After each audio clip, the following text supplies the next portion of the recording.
قال ليلة الدخلة فات العروس والعريس على الأوضة، بلشوا يشلحوا. طلعت العروس هيك صفنت بالعريس، يعني مش قادرة تشيل عينيها.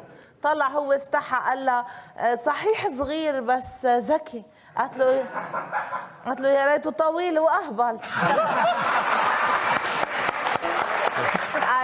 قال ليلة الدخلة فات العروس والعريس على الأوضة، بلشوا يشلحوا. طلعت العروس هيك صفنت بالعريس، يعني مش قادرة تشيل عينيها.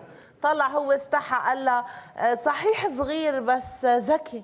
قالت له يا ريته طويل وأهبل.